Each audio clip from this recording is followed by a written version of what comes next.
feel kind of bad for her and her family because it is real.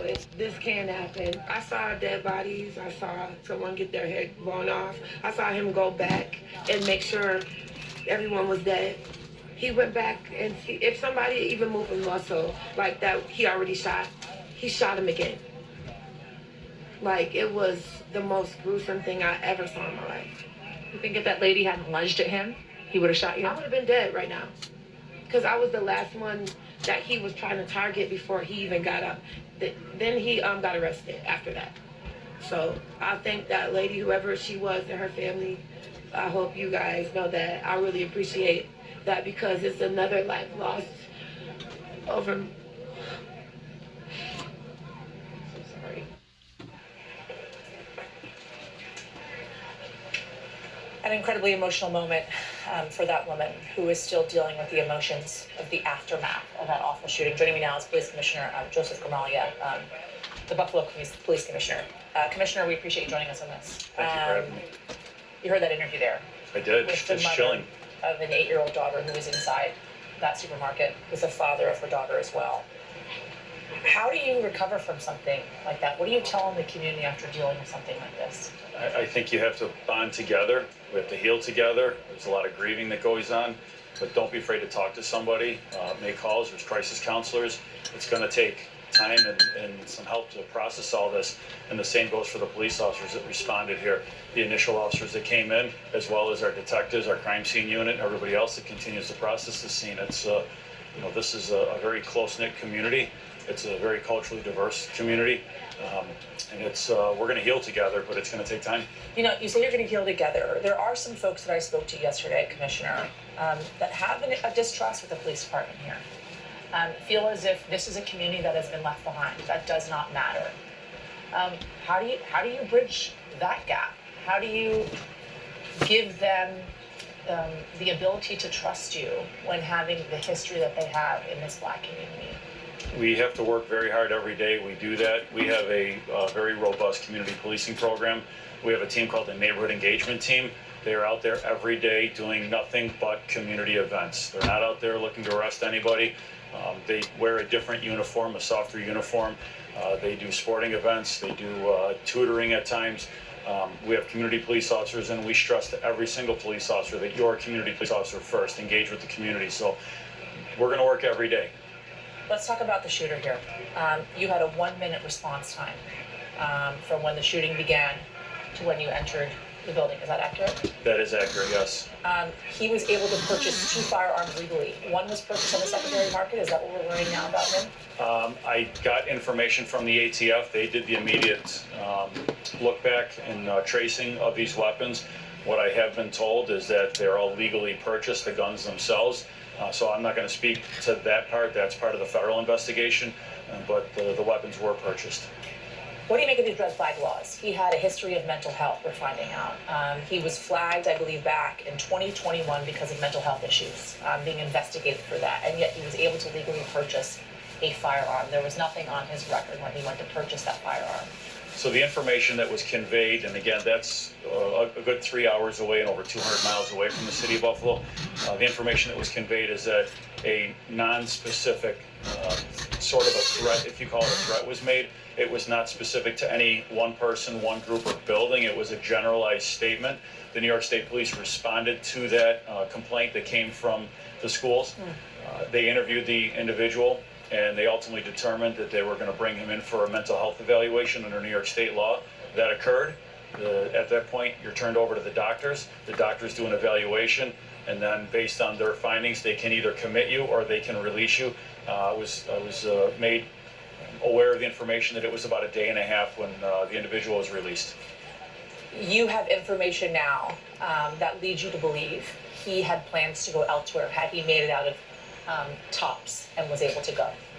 Is that accurate? Yeah, that's accurate. The information that we've obtained shows that he had further plans. I mean, he came to our community from over 200 miles away to cause destruction to this community, to this very close-knit community, as much as he possibly could. And if it weren't for the actions of Aaron Salter, our now deceased retired detective, who valiantly put up a fight, and I saw the video just a little while ago of the fight that he put up. He's a true hero, and our police officers that responded in less than a minute to stop that, there would have been more. And there were still a significant number of other customers in the store that individual could have retreated back in and continued to do what he was doing. Is there evidence to suggest the shooter was here before to case the area to figure out what he was going to carry out? Yeah, we have him here the day before. The day before? The day before. Surveillance footage, or how do you know he was here the day before? Is it through interviews? Surveillance footage, interviews, and license plate reader technology. I can't stress enough the technology, the investments in technology that without cameras, without license plate readers and other forms of technology, that makes our jobs a lot better on the investigative end. How do you stop something like this from happening before? Not just from the gun issue, but from the racism issue. He calls himself a racist in this 180-page manifesto he posted online. How do you stop hate? This man had hate in his heart, mind, and his soul. I don't know how you stop that kind of hate. That's just an evil person. I don't know how you stop that. If someone is kind of festering within themselves and they plan something within themselves and then they go and carry it out, I watched the video. It was fast, no hesitation. Came and did what he did. I don't know how you stop someone from feeling that way. It's a shame. Police Commissioner Gamalia, thank you so much. Appreciate your time with us today. Thank you. All right, we have a lot more ahead, everybody. Want to turn back to Washington as well. And NBC's Josh Levin will look ahead to the president's visit here tomorrow. Josh, talk us through it. I know the president's going to be visiting here tomorrow along. We're going to fast forward just real quick. We're going to get to another part that I've already done seen, but I want my viewers to see it. Their experiences of loss, of facing threat in the line of duty, and that of the police officers and others who responded to this shooting in Buffalo, particularly that former retired officer who lost his life as he, the security guard, tried unsuccessfully to stop the shooter in that grocery store. Let's listen to what President Biden had to say. That includes paying tribute to the Buffalo police officer Aaron Slater, who gave his life trying to save others when a gunman shot and killed 10 innocent people in a grocery store in Buffalo on Saturday. He actually was able to shoot the assailant twice, but he had on a bulletproof vest, and he lost his life in the process. And Yasmin, President Biden will be squeezing in the... Okay, I want to stop right there for a second. Pertaining to the bulletproof vest. I got in severe trouble in 2018 by going to a little town called Waverly, Tennessee, where Loretta Lynn lives in the county of Humphreys County. And there was a prepping station there that sold gas masks, that sold meals that you could eat out in the field, that sold all kinds of gun vests and all types of knives and et cetera, et cetera, et cetera. Basically a place for a survivalist kit of selling people this type of material, this type of stuff. I had no idea, by just me walking into this store and asking a couple questions and sharing a little bit of my testimony, that I was going to basically have the feds come down on my case here at 291 Thompson Road, simply because I had went into a store and had inquired about some of their equipment, some of their materials. I had no earthly idea that they was going to come out here, my probation officer and the supervisor and etc., come out here and tell me that if I didn't go to a psychiatric ward immediately towards being studied and getting a clean bill of health by Cary Counseling Center, that that would be looked upon as being a violation of my probation, simply because of me walking into a store that sold these type of materials, and I would be standing back in front of the judge again, Judge Pence, just by me walking into a store, asking some questions, making a statement or two, and leaving. Never purchasing nothing, not even so much as a pocket knife. Nothing.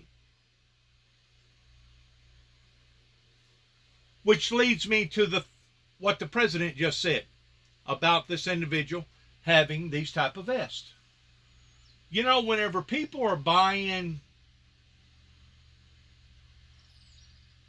these type of vests pertaining to protecting themselves in case somebody was to shoot them in the chest, which most people, if they're going to shoot somebody, they're going to try to shoot them in the chest. Most people don't aim for the head. Most people aim for the chest. Well, if you got a bullet-resistant vest on, unless it's a big gun, there's a chance, there's a possibility that you may survive that attack. There is no other explanation for anybody going into a prepper store like I went into in Humphreys County and purchasing, not asking questions, but actually purchasing this type of equipment. There is no other explanation other than the fact that this particular person is getting ready for an onslaught towards either an uprising, a civil war, or an enemy that is going to be protruding up into their lives. It's going to be possibly trying to take their lives. Now, in this event, this individual made enemies. You're not making friends by killing people. You're making enemies. And of course, the cop that responded, along with our United States military and our branch of defenses here in America, without this type of stance against evil, against these type of barbarians, we as a society would soon dwindle. We as a civilized society would soon deteriorate. We as a group of people that does care about life in and of itself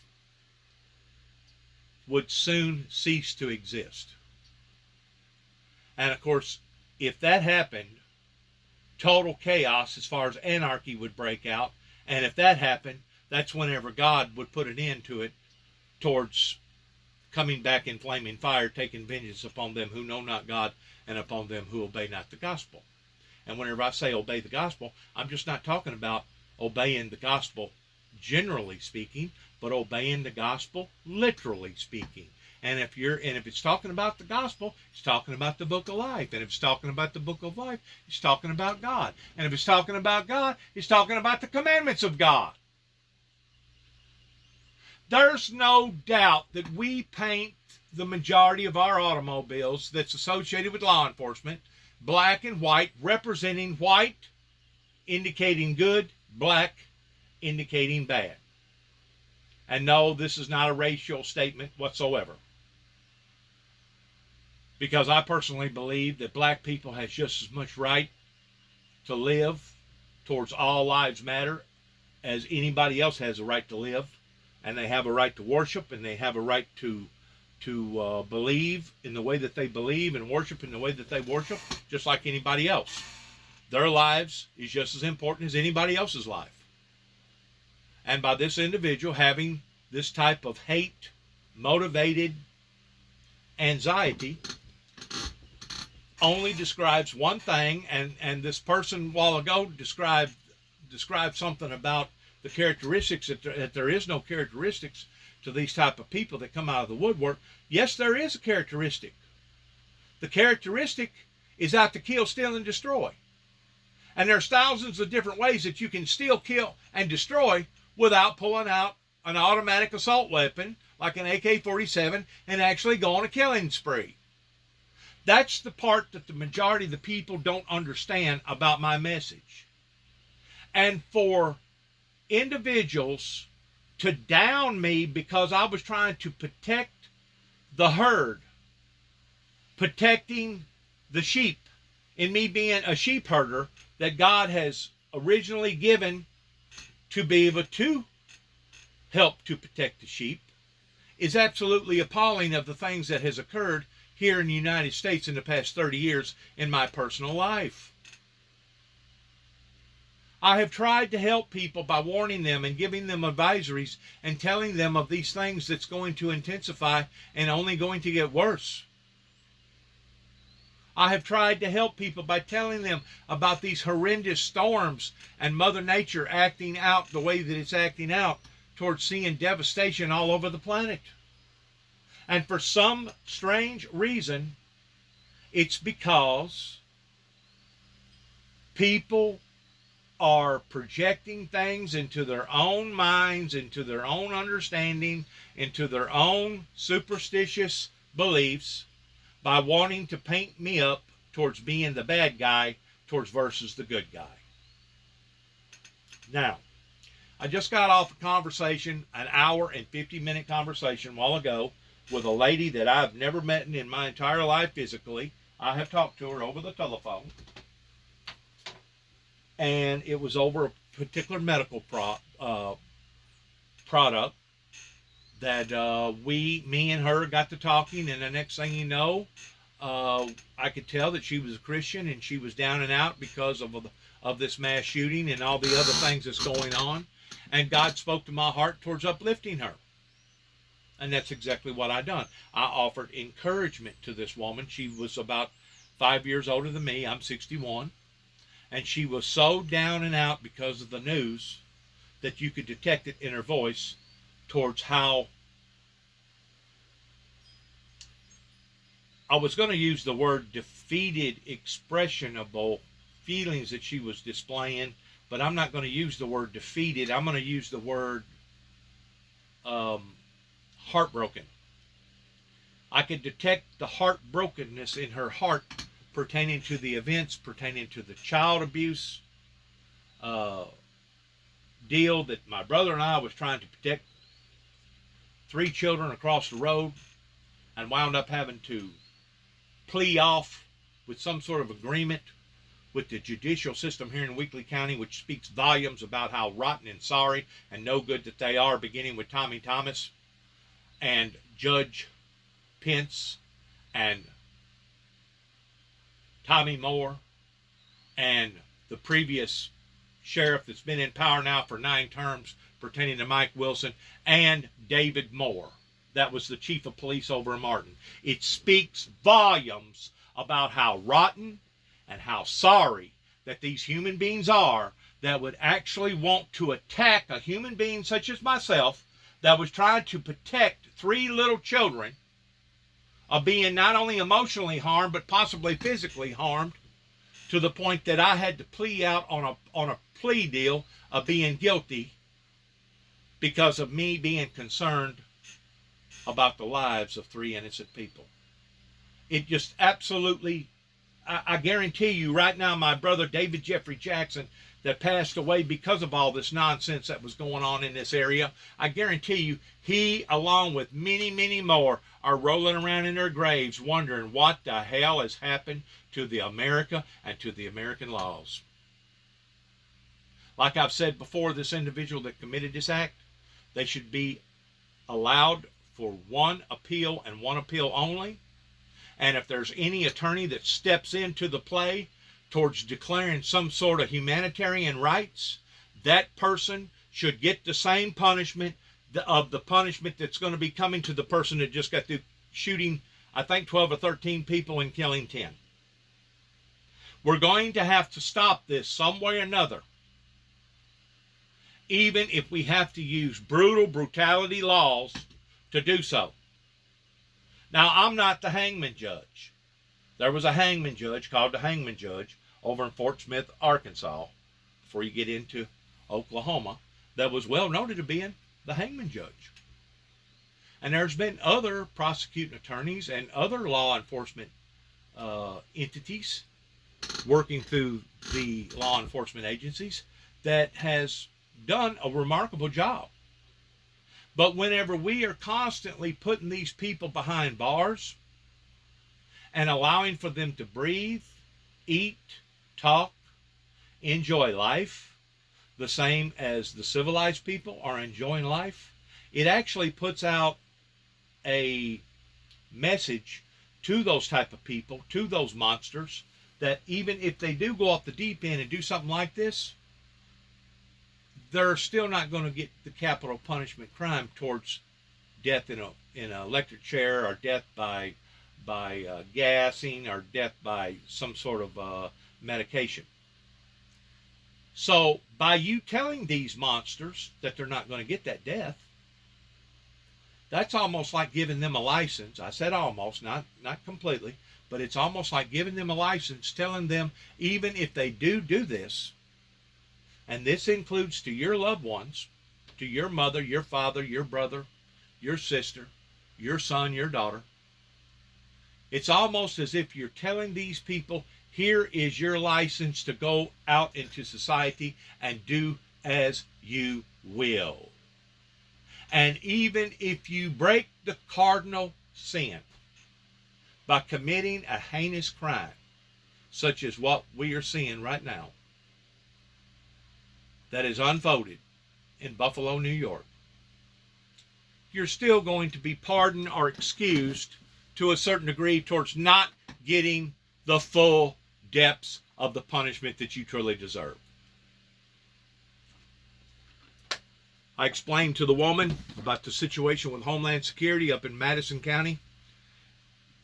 I explained to the woman about the radio station, towards me being on a radio station and it costing me my job. I explained to the woman that I was talking to about my medical supplies, about all the problems, towards me trying to tell people about the four horsemen, about the apocalypse and Armageddon, the two witnesses, the one world government, etc., etc., etc. I explained to the woman that the very plaza that she's working in right now, right beside a nightclub that used to be called Tremors, and then they changed it to something else, that I was in that very plaza the day that I was riding around in a red Dodge 1980, I think it was an 86 model truck with the four horsemen display on the back end of it, displaying it out into the eyes of the general public, talking on a PA, whenever I was apprehended by two Jackson, Tennessee police officers, two Madison County police officers from Jackson, Tennessee. I was in the city limits, so naturally it was the city of Jackson that performed this unlawful act. Put me in the back of a police car and took pry bars and hammers and all the above, and took them still about another 30-45 minutes towards violating my right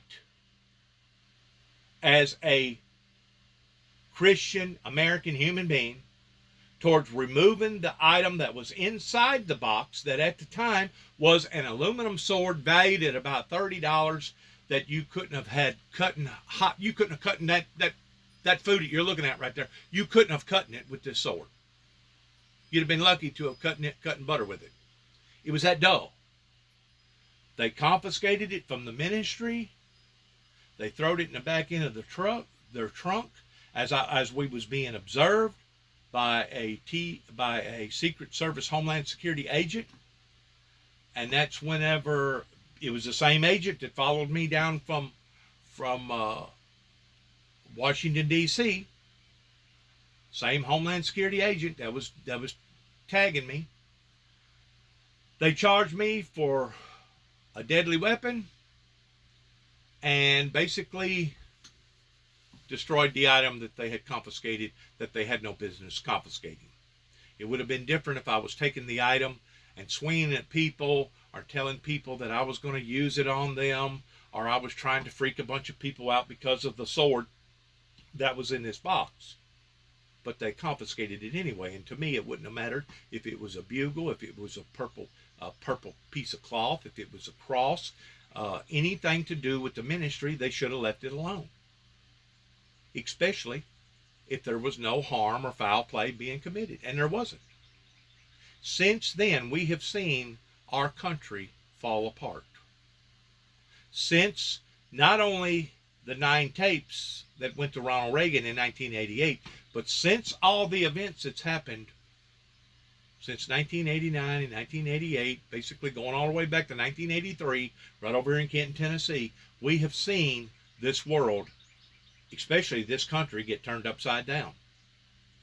I hope I hope for God's sake that God will have mercy upon these same people that tried their damnedest to stop this ministry beginning in its fullest beginning phases.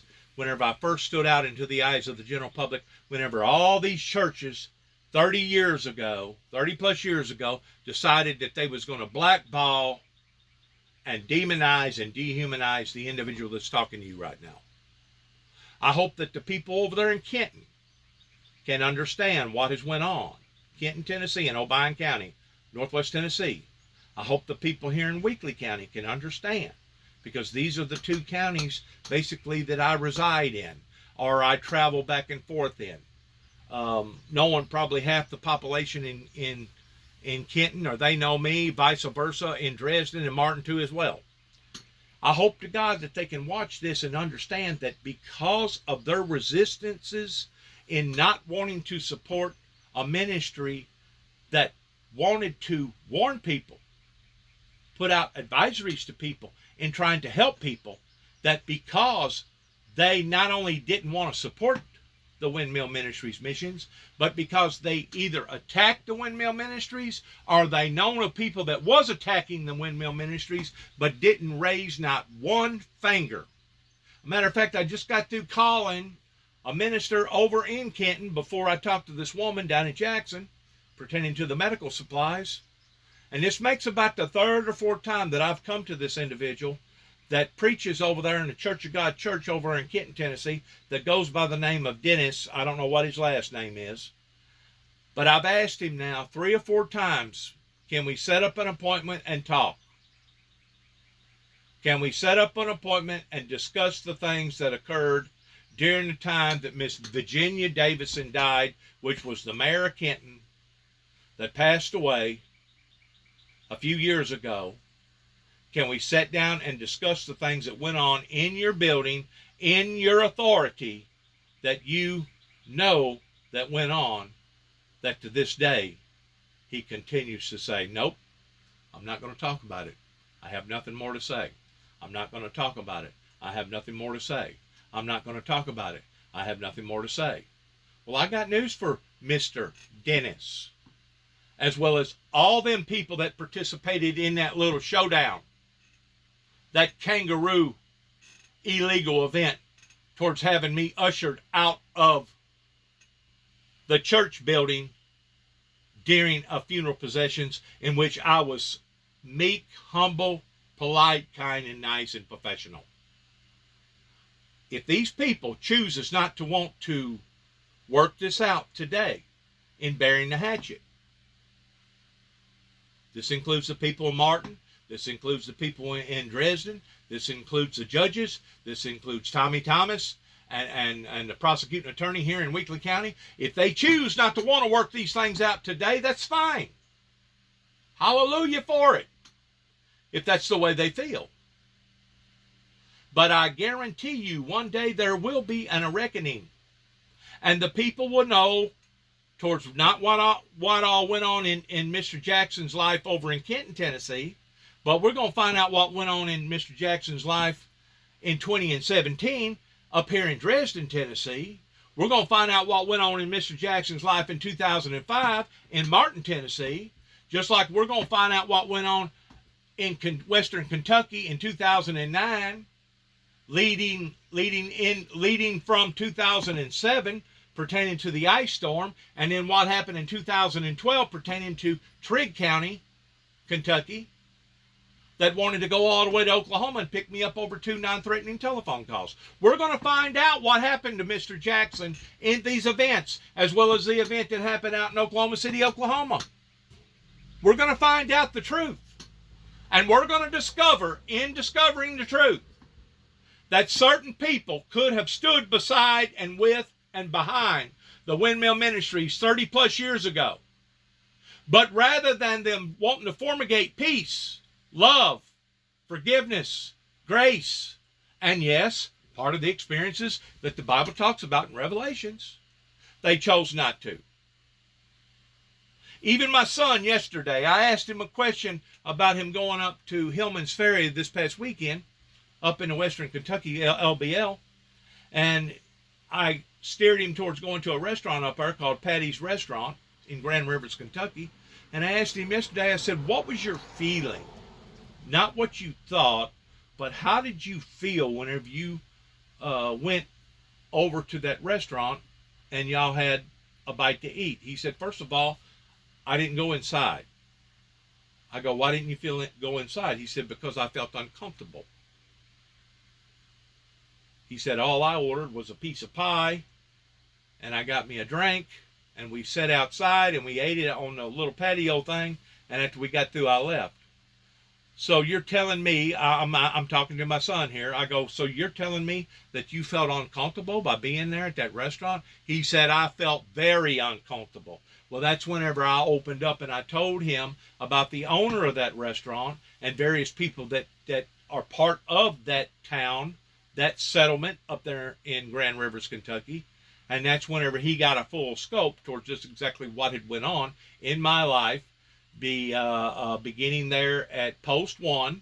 Actually, it began in Land Between the Lakes in 2007, whenever I first come into Land Between the Lakes, that I'm going to make public to the world, that one event exchanged into another event, and another event exchanged to another event, and another event went into another event. In other words, it started snowballing.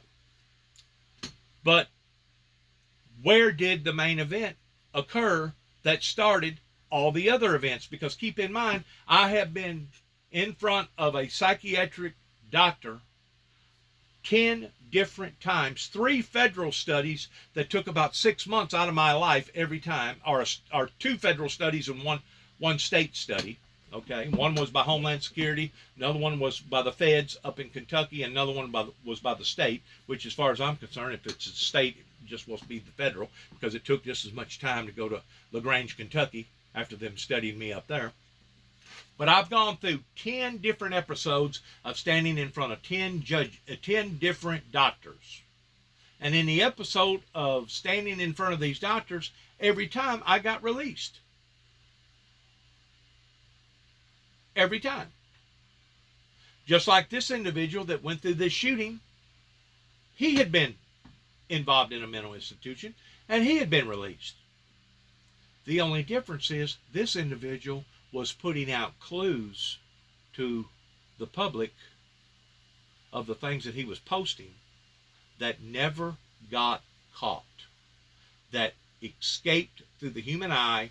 And it wasn't until there towards the last, until somebody was concerned of what this individual was going to do, and sure enough, this individual done what he done. Which leads to the final and last question. These officers of the law, it don't matter if it's federal, U.S. Marshals, ATF, FBI, United States Homeland Security, or then bleeds down to your other state, local law enforcement agencies. How come they're supposed to be doing their job towards protecting us, they continue to fail us again and again and again? Once more, as this individual was talking a while ago about people being filled full of hate and this type of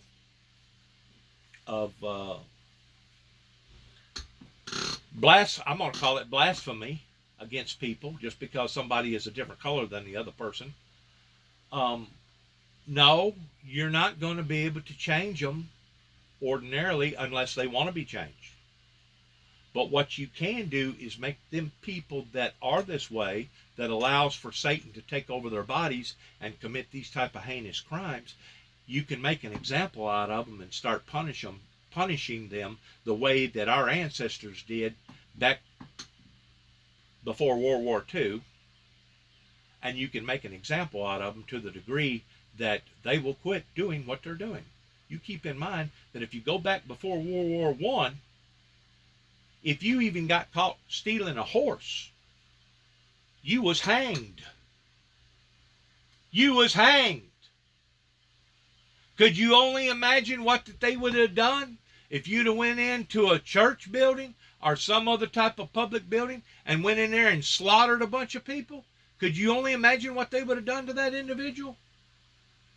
That's the reason why I say whenever people does this, and there's no doubt, without a doubt, He done this. He can plead all the non-guilty stuff that he wants to. He can plead insanity, all the stuff that he wants to. But whatever judge, whatever attorney, whatever defender, public defender that gets in behind him, that tries to protect him from him being punished the way that he should be punished in the eyes of the law, them people that standing with this person should receive the same type of punishment, regardless of what that punishment may be.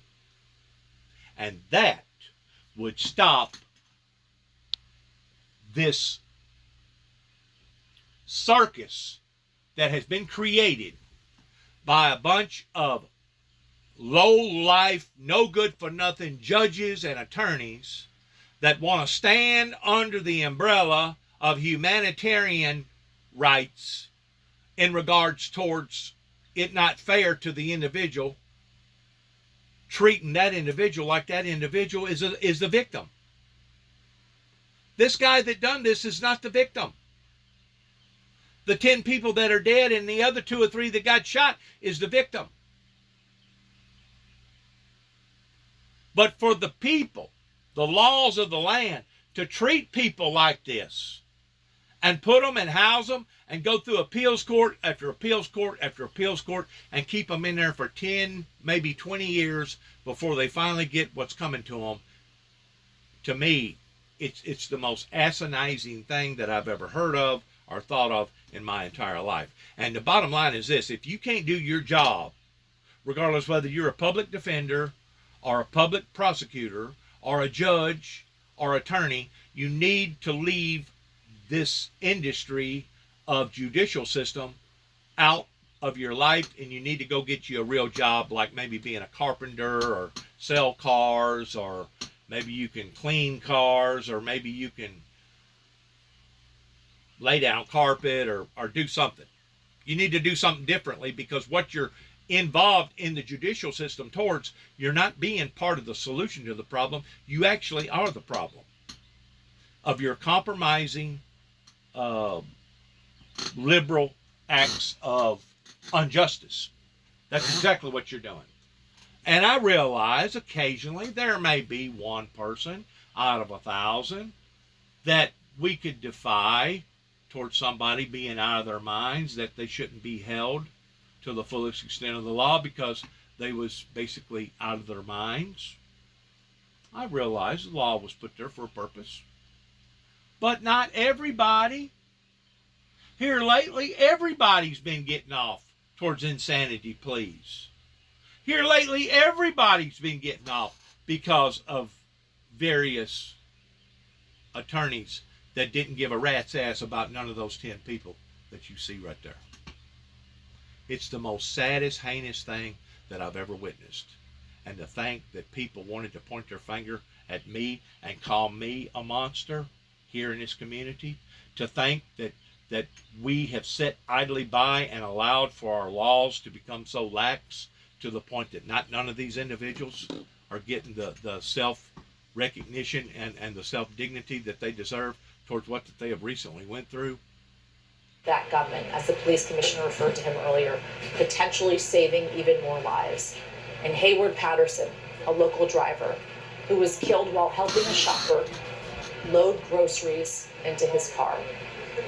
Joining me now is New York Assembly Majority Leader Crystal Peoples-Stokes, who represents Buffalo, and Reverend Denise Wall. To think that those people may not get justice pertaining to what an evil maniac just got through committing speaks volumes about our laws.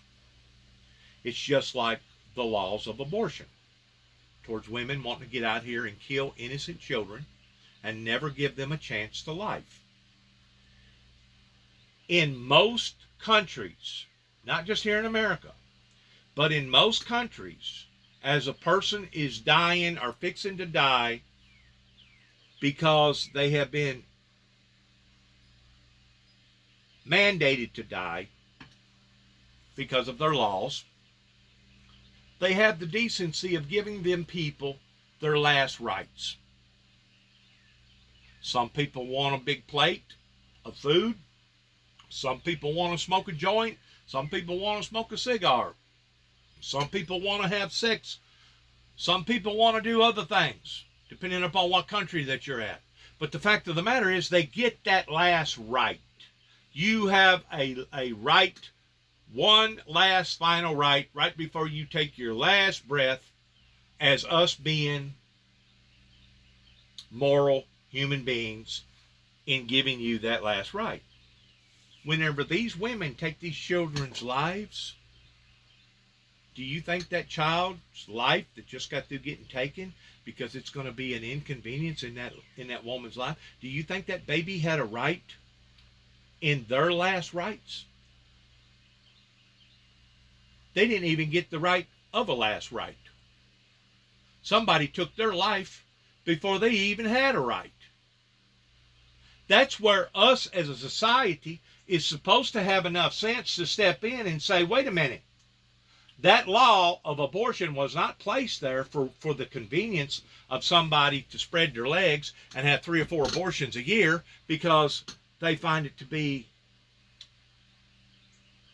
uncomfortable in having a child, or because they can't afford to have a child, or et cetera, et cetera, et cetera. Well, you know what? If that be the case, I would let that woman or that girl have 1 abortion, and after that, it would be mandatory to tie her tubes. The government should step in and take control of her ovaries. Because if she can't take care of herself, and if she can't take care of the responsibilities for herself, that's whenever the law steps in, the same way as somebody drinking and driving.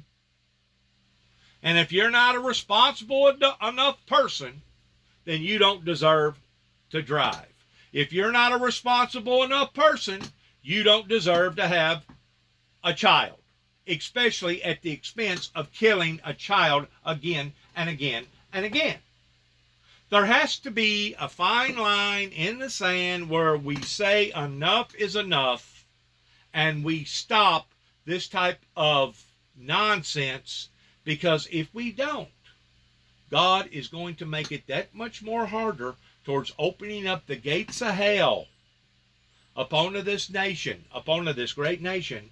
And not only will the guilty be punished, but also will the innocent, pertaining to the collateral damage of them being drawn into the punishment too as well, regardless whether it's a heat dome, regardless whether it's a flood, regardless whether it's fires, regardless whether it's earthquakes, regardless whether it's hurricanes or tornadoes or volcanoes, eruptions or meteor displacements of stuff falling out of the sky. If we don't stop this idiotic type behavior towards giving a license to the murderers, and that's basically what we're doing by saying, well, this individual, we're not going to give him the death penalty. We're just going to let him stay in jail the rest of his life. In the meantime, we feed him, we prep him, we give them heat in the cold, we give them air conditioner in the summer. They get to watch HBO and all the other TVs. They get to live a life after this person just got through taking 10 lives. Is one of the most absurd things that I've ever seen or heard in my entire life. Now, if this person was so crazy to the point that they didn't have enough sense to wipe their own ass whenever they used the bathroom, if this person was so crazy that they couldn't drive an automobile right, if this person was so crazy that they couldn't feed themselves or bathe themselves or clothe themselves, if this person was so crazy that they didn't know daylight from dark, well, then it would be different. But just to say that this person has some sort of abnormality problem, I personally think we've all got abnormality problems. Some a little more severe than others, but I can't walk on water. I've never turned water into wine. I can't raise the dead. I'm not perfect. I know I have imperfections, and so does everybody else if they'll just admit to them.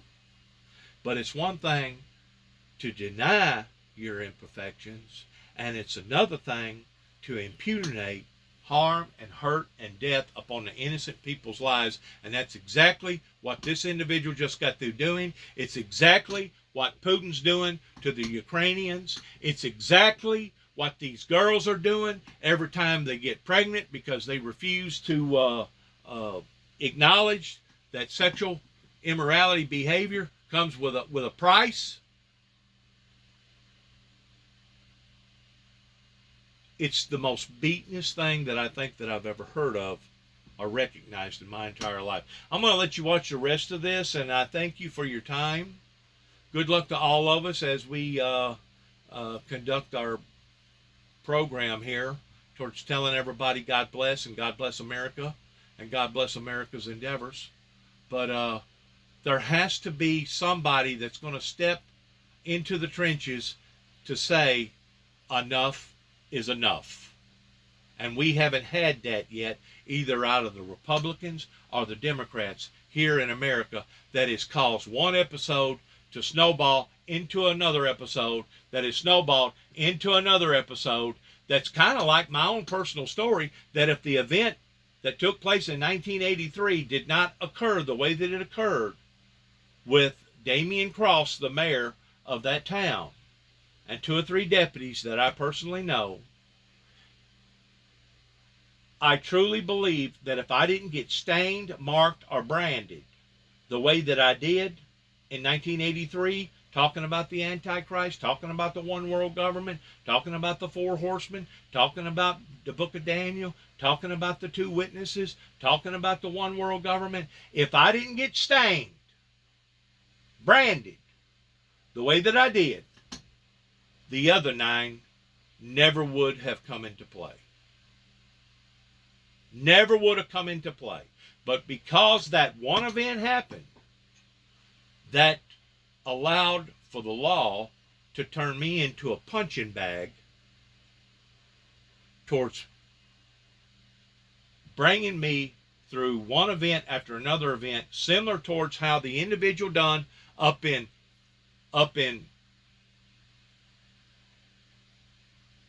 Waverly, Tennessee, simply because of me walking into a building and questioning them about what is this all about regarding a prepper station of people, a doomsday prepper station of people that was basically getting ready for the sky to fall.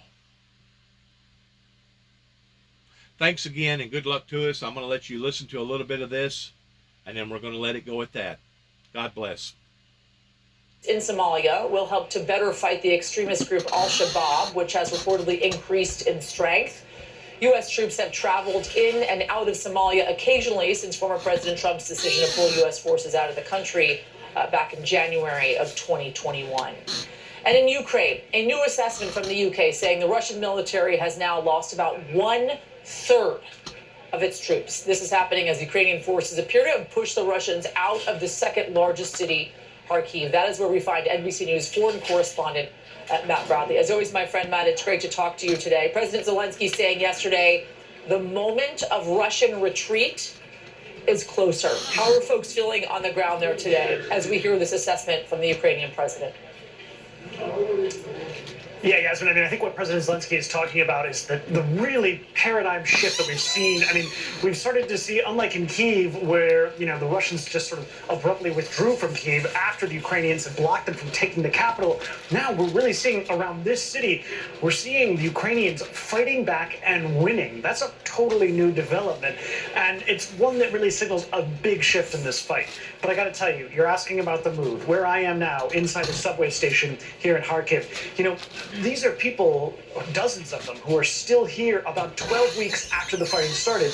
And around when this fighting started, this place was packed. There were probably thousands of people packed into this place trying to avoid the relentless shelling raining down on Kharkiv by the Russians. But now, the outside has become relatively quiet, and yet there are still dozens of people who are camped out here.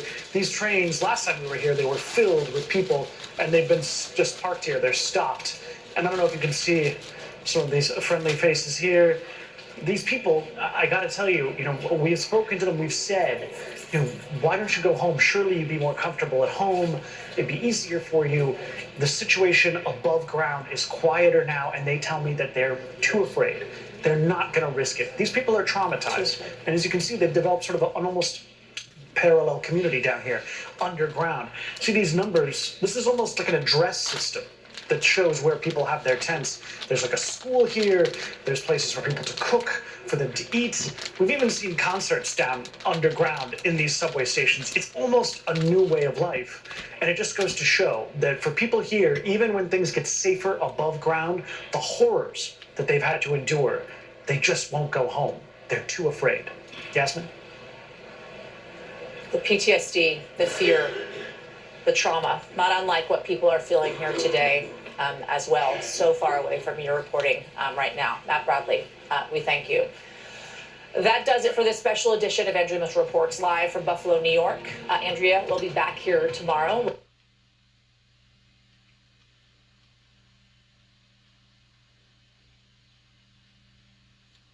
And unless a person has went through an extreme situation in her life, they're not going to be able to relate to this.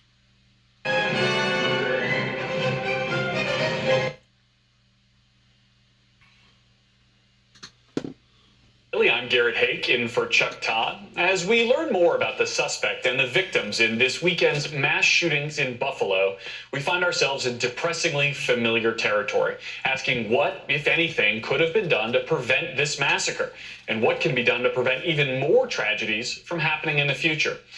Police have now released the names of all 10 people killed Saturday at the Tops Friendly Market. The youngest victim was 32 years old. The oldest was 86. 3 other people were injured in the shooting, and nearly all of the victims were black. Police say the 18-year-old suspect was dressed in tactical gear as he opened fire inside the supermarket, and then he planned on continuing his rampage before he was stopped in what they are calling a hate crime. Well, obviously, from all the evidence that we've gathered so far, the motivation at this stage appears to be pure hatred. Pure racial hatred. Now, there happens to be a penal law in the state of New York that is entitled a domestic act of terrorism motivated by hate. That particular crime right now is a crime that I'm focusing on. Investigators say the suspect appears to have posted a 180-page manifesto citing a racist conspiracy just days before the attack. New York State Police also say they investigated the suspect last June after he made a threatening statement about wanting to carry out a shooting. He was a minor at that time. He was taken to a hospital for a mental health evaluation and never charged with a crime. Meanwhile, the White House says President Biden will travel to Buffalo tomorrow to grieve with the community there. Joined now by NBC's Emily Aketa with the latest from Buffalo. I'm also joined by Erie County Executive Mark Poloncarz and Director of American University's Polarization and Extremism Programming, Cynthia Miller Idris. She's the author of the book Hate in the Homeland, The New Global Far Right. That paperback is out now. So, Emily, I'll start with you. Just give me the latest here. What's happening on the ground in Buffalo today in the wake of the shooting, and what's the latest on this investigation? Hey there, Garrett. Unfortunately, new disturbing details coming out by the day. We know that the suspect had been in this area the day before the atrocious attack, scoping out the area, canvassing the area, looking for where he would act out on this rampage. Remember, the police commissioner told us that yesterday. Now, we're also learning from the police commissioner this morning that had this suspect not been stopped, he would have planned on continuing his active rampage down Jefferson Avenue, continuing to target black people in this shooting, according to a commissioner speaking out to another news outlet earlier today. So believe it or not, there could have been even more bloodshed in this just absolutely horrific tragedy. Investigators have recovered 3 weapons on the scene. And one of the things I want to point out is police arrived on this scene within a minute of the call. Also, there was an armed security guard within the supermarket who did confront the suspect, slowed the suspect down. He did, the police commissioner told me, actually shoot the suspect. But because he was wearing tactical gear and just the assault rifle that he was wielding, the security guard, he was no match for this suspect as he was continuing throughout the store. He went on to kill even more people, Garrett. And Emily, what can you tell us about the victims of this shooting?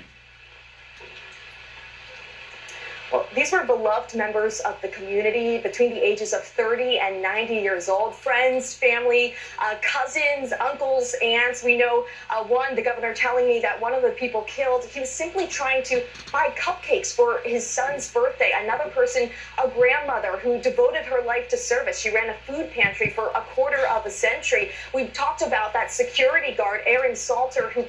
These are the things that I hope the Neal family over there in Kenton remembers. These are the things that I hope the predominant people that used to be in control of major affairs there in Kenton, Tennessee, I hope they remember. These are the things that I hope the people in Land Between the Lakes and Western Kentucky remembers. These are the things that I hope LaGrange, Kentucky, MCC in downtown Chicago, and Butner, North Carolina remembers whenever they turn their TV on and they see the results from a wicked, evil, demonic human being. These are the things that I hope that David Moore in Martin, Tennessee, that used to be the chief of police, that has manifested some sort of a law enforcement agency over there towards training young officers to become officers. I hope that they look at this every day along with Tommy Thomas, Judge Pence, Judge Tommy Moore, and Mike Wilson. I hope that they look at this every day and realize that you will be held guilty and at fault for these events that are now escalating. All these churches, all these preachers, all these people that thought that they was going to escape death, okay? I hope that as they're crying out their plea to the Heavenly Father, that God will be merciful to them, because they have played a part in allowing for this to get out of hand the way that it has. And in ending, I want to say that I realize this hate that they had towards Juby pertaining to the Windmill Ministries. They demonstrated it quite openly, not only in the beginning phases of the ministry, but also just within the past 6 or 7 years since I come back in 2014, the way that I was attacked again and again and again, my brother and I, and couldn't get nobody to stand in our corner while all the other people around here was being entertained. Well, while you're burning in hell and you're crying and you're screaming for mercy, that's whenever the saints of God are going to be entertained by the way that you was entertained by watching us be tormented. I went to a piece of property over here in Milan, Tennessee a few years ago, an area that I lived in for about 5 years before I moved to Jackson, Tennessee. And I asked one of the individuals that used to live across the street from me, his name was Ron, I'm not going to mention his last name, but I asked Ron, I said, Ron, how come you hate me so bad? And his response was, we don't hate you, Dennis. Well, it's one thing to say that you don't hate, and it's another thing to display it. And as far as I'm concerned, that's exactly what the churches here in America has done in the past 30 plus years, especially those right here in this immediate area. Regardless whether they want to admit it or not, they have displaced the very opposite of the Christ-like love that Christ teaches in the Bible for us to all be a part of. So if you're not displaying love and embracing one another, and if you can't love your brother whom you can see, just like Christ said, how in the world do you expect to be given over towards believing, anybody believing that you truly love the Heavenly Father, if you can't love your brother or your sister who you can see? How can you love God who you cannot see? So now this has come full circle. And I hope that you plant this in your minds, in understanding that right now we could all be in peace, a temporary peace and utopia pertaining to love, gratitude, and getting ahead towards prosperity, if the people that was blinded then and now today would have listened. The only thing that I can do at this point in time, because of people like that has innocently been slain, is pray to God that if these people that have caused this dilemma, if they themselves don't accept the mark 666 towards being punished for this, that I pray to God that they're either their granddaughters or their grandsons or somebody in their family will take that mark 666. Because at that point in time, they're going to beg to want to die.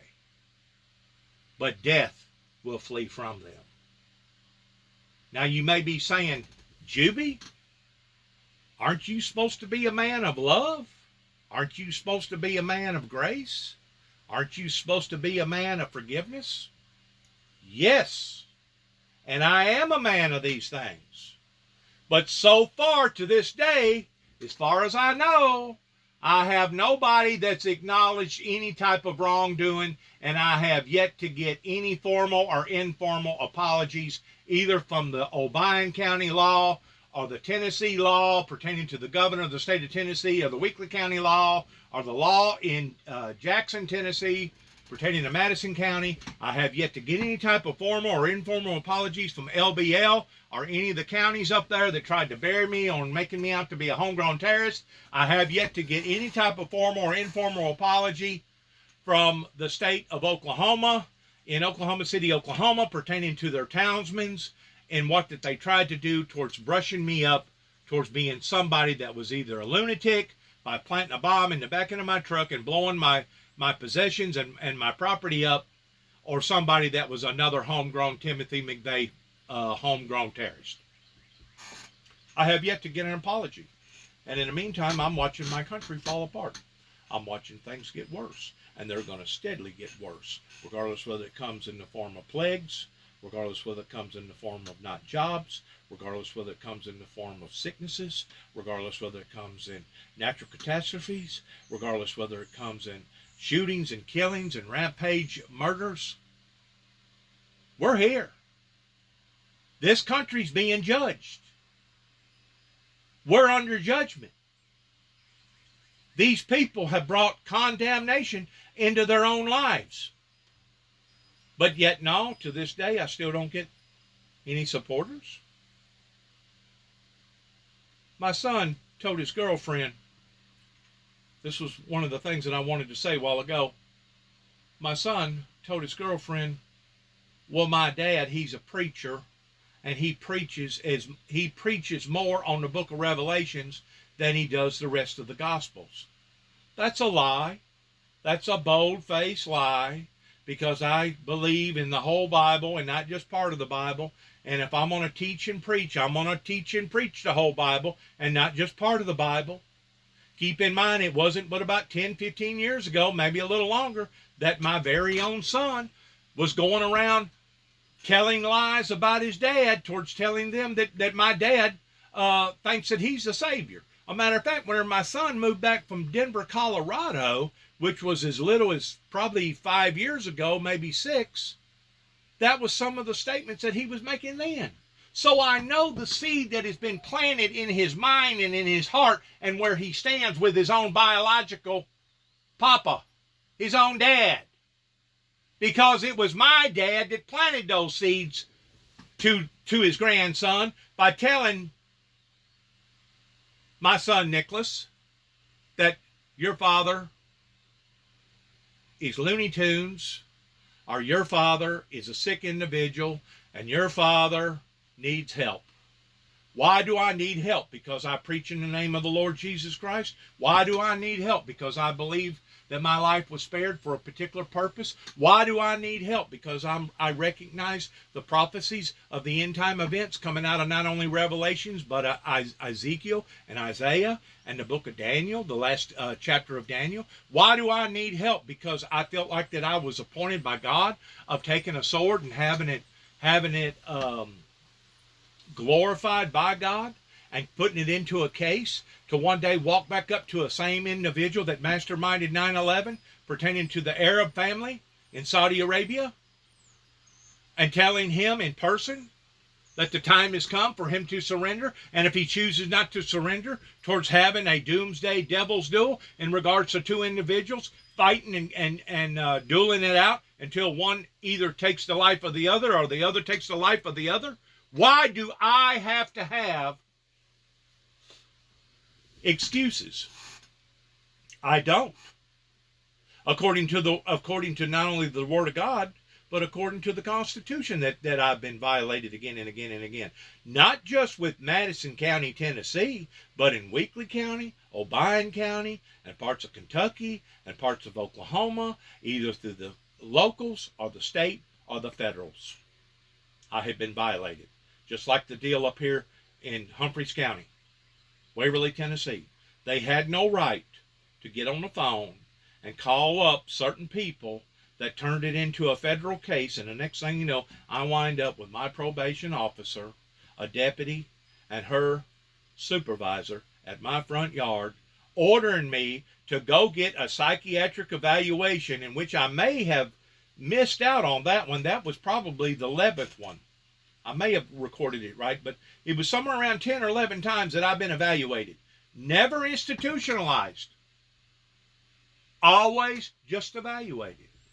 Well, how many times have I got to be evaluated towards people understanding that I know what to say? I know what to say in front of the doctors and in front of the judges.